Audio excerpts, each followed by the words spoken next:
विवेकानंद के जीवन से जुड़े 5 प्रेरक प्रसंग। प्राचीन भारत से लेकर वर्तमान समय तक यदि किसी शख्सियत ने भारतीय युवाओं को सबसे ज्यादा प्रभावित किया है तो वो है स्वामी विवेकानंद। विवेकानंद एक ऐसा व्यक्तित्व है जो हर युवा के लिए एक आदर्श बन सकता है। उनकी कही एक भी बात पर यदि कोई अमल कर ले तो शायद उसे कभी जीवन में असफलता व हार का मुंह ना देखना पड़े। तो आइए आज जानते हैं स्वामी विवेकानंद से जुड़े कुछ ऐसे ही रोचक किस्सों को जो किसी के लिए भी प्रेरणा बनकर उनका जीवन बदल सकते हैं। केवल लक्ष्य पर ध्यान लगाओ। एक बार स्वामी विवेकानंद अमेरिका में भ्रमण कर रहे थे। अचानक एक जगह से गुजरते हुए उन्होंने पुल पर खड़े कुछ लड़कों को नदी में तैर रहे अंडे के छिलकों पर बंदूक से निशाना लगाते देखा। किसी भी लड़के का एक भी निशाना सही नहीं लग रहा था। तब उन्होंने एक लड़के से बंदूक ली और खुद निशाना लगाने लगे। उन्होंने पहला निशाना लगाया और वो बिल्कुल सही लगा। फिर एक के बाद एक उन्होंने कुल 12 निशाने लगाए। सभी बिल्कुल सटीक लगे। ये देख लड़के दंग रह गए और उनसे पूछा, स्वामी जी भला आप ये कैसे कर लेते हैं? आपने सारे निशाने बिल्कुल सटीक कैसे लगा लिए? स्वामी जी बोले, असंभव कुछ नहीं है। तुम जो भी कर रहे हो अपना पूरा दिमाग उसी एक काम में लगाओ। अगर तुम निशाना लगा रहे हो तो पूरा ध्यान सिर्फ अपने लक्ष्य पर होना चाहिए, तब तुम कभी चूकोगे नहीं। यदि तुम अपना पाठ पढ़ रहे हो तो सिर्फ पाठ के बारे में सोचो। सत्य का साथ कभी न छोड़ें। स्वामी विवेकानंद प्रारंभ से ही एक मेधावी छात्र थे और सभी लोग उनके व्यक्तित्व और वाणी से प्रभावित रहते थे। जब वो अपने साथी छात्रों से कुछ बताते तो सब मंत्रमुग्ध होकर उन्हें सुनते थे। एक दिन कक्षा में वो कुछ मित्रों को कहानी सुना रहे थे। सभी उनकी बातें सुनने में इतने मग्न थे कि उन्हें पता ही नहीं चला कि कब मास्टर जी कक्षा में आए और पढ़ाना शुरू कर दिया। मास्टर जी ने अभी पढ़ाना शुरू ही किया था कि उन्हें कुछ फुसफुसाहट सुनाई दी। कौन बात कर रहा है? मास्टर जी ने तेज आवाज में पूछा। सभी छात्रों ने स्वामी जी और उनके साथ बैठे छात्रों की तरफ इशारा कर दिया। मास्टर जी क्रोधित हो गए। उन्होंने तुरंत उन छात्रों को बुलाया और पाठ से संबंधित प्रश्न पूछने लगे। जब कोई भी उत्तर नहीं दे पाया तब अंत में मास्टर जी ने स्वामी जी से भी वही प्रश्न किया। स्वामी जी तो मानो सब कुछ पहले से ही जानते हो। उन्होंने आसानी से उस प्रश्न का उत्तर दे दिया। यह देख मास्टर जी को यकीन हो गया कि स्वामी जी पाठ पर ध्यान दे रहे थे और बाकी छात्र बातचीत में लगे हुए थे। फिर क्या था, उन्होंने स्वामी जी को छोड़ सभी को बेंच पर खड़े होने की सजा दे दी। सभी छात्र एक एक कर बेंच पर खड़े होने लगे।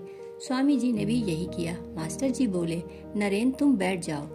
नहीं सर, मुझे भी खड़ा होना होगा क्योंकि वो मैं ही था जो इन छात्रों से बात कर रहा था। स्वामी जी ने आग्रह किया।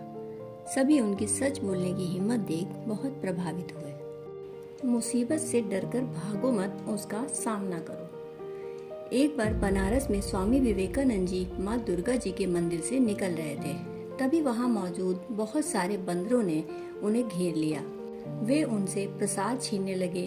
वे उनके नजदीक आने लगे और डराने भी लगे। स्वामी जी बहुत भयभीत हो गए और खुद को बचाने के लिए दौड़कर भागने लगे। वो बंदर तो मानो पीछे ही पड़ गए हों और वे भी उनके पीछे पीछे दौड़ने लगे। पास खड़े एक वृद्ध सन्यासी यह सब देख रहे थे। उन्होंने स्वामी जी को रोका और कहा, रुको, डरो मत, उनका सामना करो और देखो क्या होता है।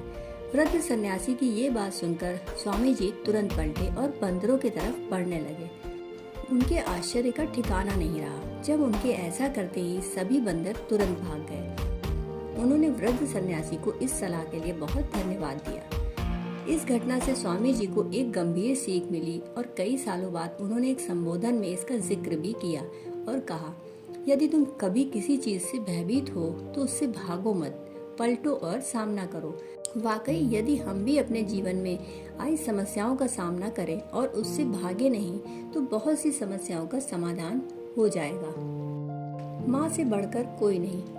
स्वामी विवेकानंद जी से एक जिज्ञासु ने प्रश्न किया, माँ की महिमा संसार में किस कारण से गाई जाती है? स्वामी जी मुस्कुराए, उस व्यक्ति से बोले, 5 सेर वजन का एक पत्थर ले आओ। जब व्यक्ति पत्थर ले आया तो स्वामी जी ने उससे कहा, अब इस पत्थर को किसी कपड़े में लपेटकर अपने पेट पर बांध लो और 24 घंटे बाद मेरे पास आओ, मैं तुम्हारे प्रश्न का उत्तर दूंगा। स्वामी जी के आदेशानुसार उस व्यक्ति ने पत्थर को अपने पेट पर बांध लिया और चला गया। पत्थर बंधे हुए दिन भर वो अपना काम करता रहा, किंतु हर क्षण उसे परेशानी और थकान महसूस हुई। शाम होते होते पत्थर का बोझ संभाले हुए चलना फिरना उसके लिए असह्य हो उठा। थका मांदा वह स्वामी जी के पास पहुंचा और बोला, मैं इस पत्थर को अब और अधिक देर तक बांधे नहीं रख सकूंगा। एक प्रश्न का उत्तर पाने के लिए मैं इतनी कड़ी सजा नहीं भुगत सकता। स्वामी जी मुस्कुराते हुए बोले, पेट पर इस पत्थर का बोझ तुमसे कुछ घंटे भी नहीं उठाया गया। माँ अपने गर्भ में पलने वाले शिशु को पूरे 9 माह तक ढोती है और गृहस्थी का सारा काम करती है। संसार में माँ के सिवा कोई इतना धैर्यवान और सहनशील नहीं है, इसलिए माँ से बढ़कर इस संसार में कोई और नहीं। नारी का सदैव सम्मान करें। एक विदेशी महिला स्वामी विवेकानंद के समीप आकर बोली, मैं आपसे शादी करना चाहती हूँ। विवेकानंद बोले, क्यों? मुझसे क्यों? क्या आप जानती नहीं कि मैं एक सन्यासी हूँ? औरत बोली, मैं आपके जैसा ही गौरवशाली, सुशील और तेजोमयी पुत्र चाहती हूँ, और वो तब ही संभव होगा जब आप मुझसे विवाह करेंगे। विवेकानंद बोले, हमारी शादी तो संभव नहीं है, परंतु हाँ, एक उपाय है। औरत, क्या? विवेकानंद बोले, आज से मैं ही आपका पुत्र बन जाता हूँ। आज से आप मेरी माँ बन जाओ। आपको मेरे रूप में मेरे जैसा बेटा मिल जाएगा। औरत विवेकानंद के चरणों में गिर गई और बोली कि आप साक्षात ईश्वर के रूप हैं। इसे कहते हैं पुरुष, और ये होता है पुरुषार्थ। एक सच्चा पुरुष, सच्चा मर्द वो ही होता है जो हर नारी के प्रति अपने अंदर मातृत्व की भावना उत्पन्न कर सके। दोस्तों, विवेकानंद जी से जुड़े रोचक प्रसंग सुनने के लिए आपका बहुत बहुत आभार।